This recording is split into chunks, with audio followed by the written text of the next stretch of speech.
All right, so one of the first ways to get your core strong, I'm going to teach you the pal-off press. So you just need to put a band here. I've got a red band. It's kind of the middle of the road. Also have a lighter orange mini band. But what you can do with this red band is you're just going to stand out, and I'm just going to press this away. So I'm going to be resisting the motion of it pulling me back towards the rig. So I'm just going to start here at my belly button. I'm going to press out. I'm going to give a nice exhale. One of the things to note is my feet position.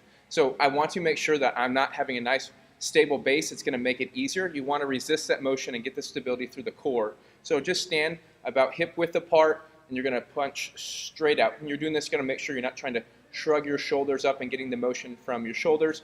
You want to just press out, breathe, and exhale as much as you can, and then you're going to pull it back in and row it towards your belly button. I like to do about 8 to 10 per side on these. Give them a try. It's the pal-off press. All right, I'm going to show you the dead bug here. Goofy name, but this one's really going to smoke your core.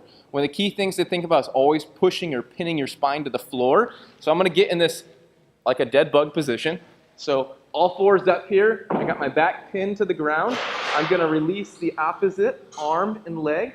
I should be exhaling really deep. So imagine you have a straw in your mouth, and you're just pushing all the air out of your stomach.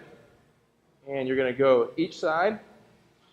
Pause for about a 2 or 3 count at the bottom, and give that a try. Work for about 8 to 10 on a side. That's the dead bug. Right, I'm going to show you the body saw. These are floor sliders. Just got them at Home Depot. I'm going to use these on their turf, but you can use them on carpet as well. So we're going to work the core just like we would in a plank. We're just trying to make sure that we're not having repeated flexion of the spine. Research has shown us that's bad. We can have damage to our disc. So check out the body saw here.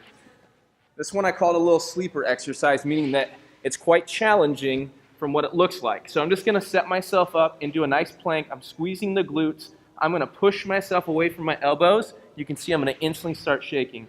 So you're going to do about 8 to 10 of these, and you can go past and back. Give them a try. You can do this at home. All right, so I'm going to show you the bear crawl. If you've been to our boot camps here at GoTimeTraining, you've inevitably done these. So one of the things that we see with the bear crawl sometimes as you're crawling is you see a lot of swaying of the hips side to side. So we want to work core stability here. So give this one a try. It's called the stationary bear crawl. And like it says, we're not going anywhere. So you're just going to set up in this bear crawl position. One of the key things, you want to make sure your knees are right below your hips. Your shoulders are right over top of your hands. And I'm just going to lift up opposites. And you want to be able to keep that back nice and flat. And you want to think about using your hips here and not using your back. Give it a try. It's called the stationary bear crawl. I promise you, you're going to feel this one the next day. All right, so here's one of our more advanced core movements. In our semi-private training, this often is one of our warm-ups for those clients that have earned their ninja status. And so it's going to be called the Turkish Getup. So if some of you have tried this in the past, I'm going to demonstrate it step by step for you. So I'm using a kettlebell here. You can use this with a dumbbell. But I'm going to be on my side. I'm going to bring this up into a rack position. You notice I'm rolling over to pick it up so I don't hurt my shoulder. And what I'm going to do is I'm going to drive this straight up. I'm going to be looking at the bell the whole time, and now I'm going to push through my hips. So here I am. I want to keep looking at the kettlebell. I'm going to try and stand myself up. You're really going to feel this one work in the core.